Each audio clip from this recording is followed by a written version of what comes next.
Bakit bigla agad nagkaganon? Sobrang bilis ng pangyayari. Ewan ko ba? Pero siguro ganun talaga eh.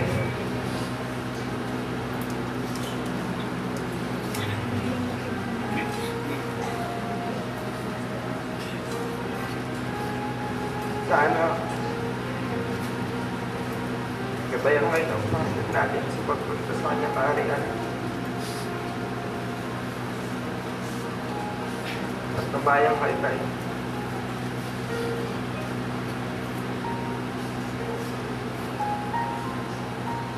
Hindi, salamat, Eric. Tawagan po natin ang pinaka-punso, si Glenn. Ay.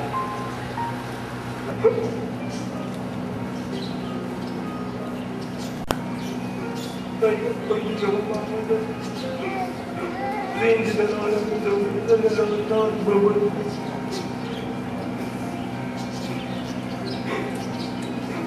Ay, dapat namin yung dinali. Sabi niya, hindi naman yung ano, mga doktor din. Tay, mga kapila inyo, sasalit na ako ng mga kuya ko. Hindi na ako yung panahon.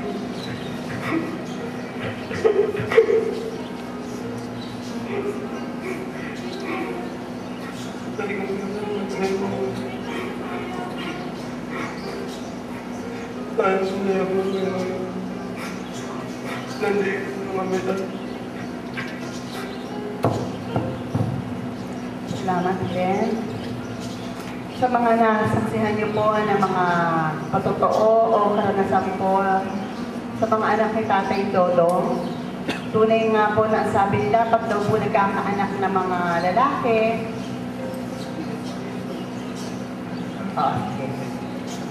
Sige.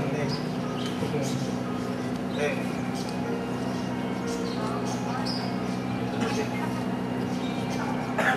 Yung sa telephone. Tapos, bigyan nyo na lang o kasapatan ng mic. Tapos, yung video na lang natin. Yung video na lang namin ng ano. Kasi usod mo sa video ang case na yung videohan. Hindi na pumunta sa'yo na?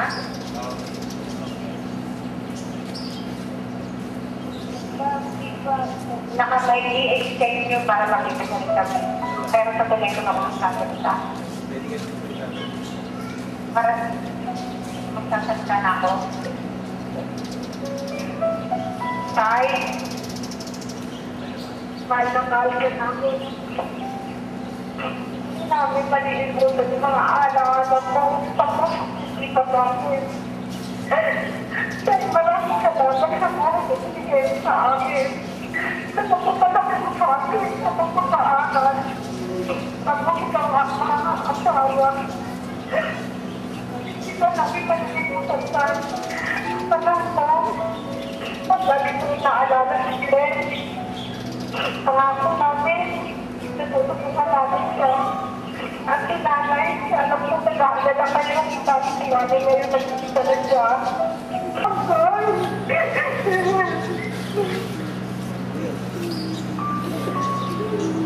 Ay, wala ka na lang. Parang mararating siya sa mga alaala na may iwan sa akin. Ipakabuti ako ng pinakasaga. Kaibigan. Yan na yun tayo. Pinapasalita naman namin. Kaya tayo sa nagtatapao na alaga o pinangalala ko. Nagbibigyan tayo sa rin. Malit sa magana na kung hindi ka nila kapiti ko.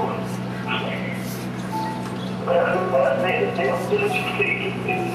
Ang mga pagkakas sa aking tao natin. Pagkipagin. Dahil sa tinatin. Magkakit na.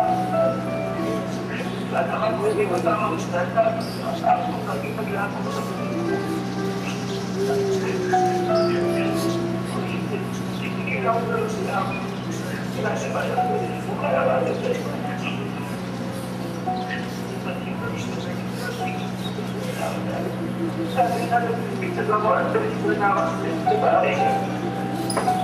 Tapos walang mag-usap tayo sa labahan natin yung data. Kaya yan, ay magmatuwanin na lumiinom tayo. Kailangan ko sa pangalan, bakit pag-ina ko sa kamay tayo.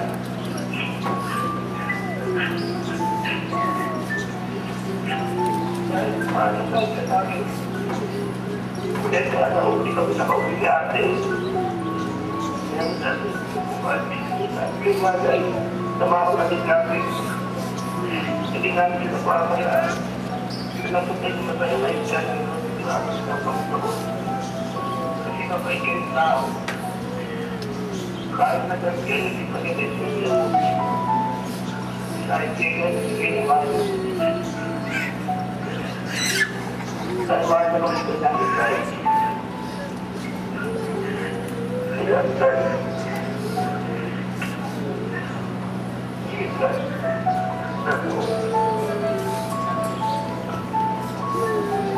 Ang narinig niyo po ay si Erlinda, ang panganay ni Tatay Dudong, at ang panlima na po na si Jose. Sila po ay nasa ibang bansa. Doon po sila nanira sa lukuyan. Marahil ang mga narinig niyo po at nasaksihan sa umaga na ito ay nakita niyo po na ang anak ni Tatay ay 6 na lalaki at 1 babae. Sabi daw po nila, pag daw po nagkaanak ng lalaki, medyo daw po sakit ng ulo. Mas maganda daw po babae. Sa narinig nyo at nasaksihan sa umaga nito, nakita nyo ang palaki ng kanyang tatay, ang pagmamahala ng bawat isa. At parang wala akong narinig na naging problema si tatay sa kanyang mga anak na lalaki. Talaga pong binless siya ng Panginoon na magkaroon ng 6 na lalaki na maaayos at 1 babae na kung saan tunay na naging family rin, naging tumayong pamilya si Erlinda nasa malayong lugar.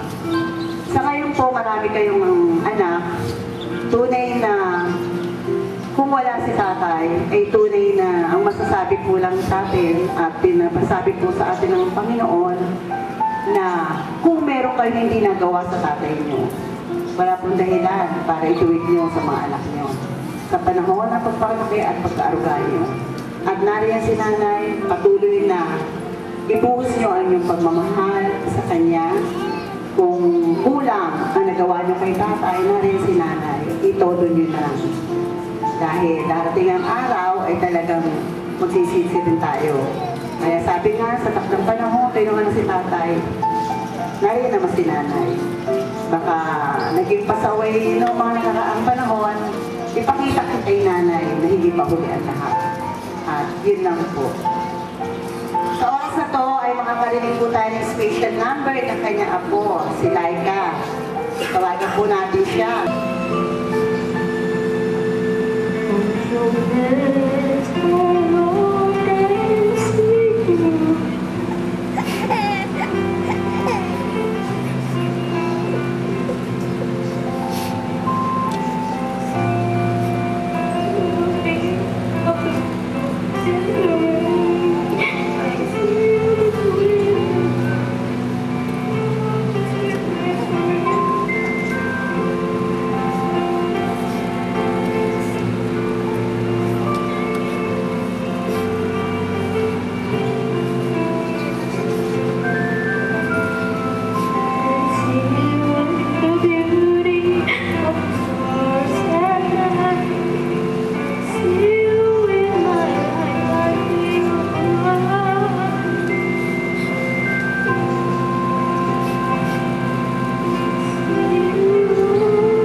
Panginoon lamang. Salamat sa bibiyaya na awitin ni Laika para sa kanyang lolo. Tayo po lahat ay saglit na tumayo. Tayo po ay mananalangin.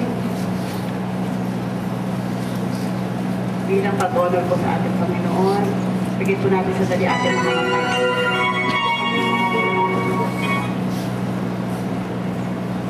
Dakilang Diyos na makapangyarihan sa lahat. Kami po ay narito sa iyong harapan. Pinagpapasalamat po namin sa iyo ang buong buhay ni Tatay Dodong. Kapiling po ng kanyang mga mahal sa buhay. Dalangin namin, Panginoon, na bigyan mo po ng comfort o kaaliwan ang bawat pamilya, ang bawat tahanan, na kung saan ay iniwanan mo, higit sa lahat, Panginoon, ang kanyang may bahay, na siya ay nagdadalamhati sa ngayon. Panginoon, ang kanyang mga anak, maging sa ibang bansa, Panginoon, ang kanyang mga apo, ang kanyang malugang.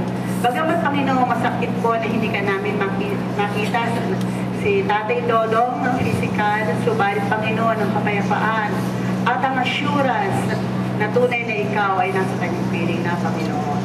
Nawa, Panginoon, ay subaybayan mo po ang bawat pamilya. Ingatan mo po siya, Panginoon. Tunay na masusumpungan lang, Lord, ang lahat ng peace, comfort, and joy. In your mighty name, in the name of the Father, and the Son, and the Holy Spirit, ang lahat po ay magsabi ng Amen. Tayo po ay makakaupo na. Ngayon po ay naiyahan ko na nag-alay po tayo ng flowers sa ating mahal sa buhay. Meron po kayong makikita bulaklak dito. Pinaayahan po. At unahin po natin ang mga family. Magkakaroon po tayo ng line sa gitna. Tapos po mag-exit tayo sa gilid. Sige po, alayin na natin ang bulaklak si Tatay.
family po ay nag-aalay ng mga bulaklak.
pray.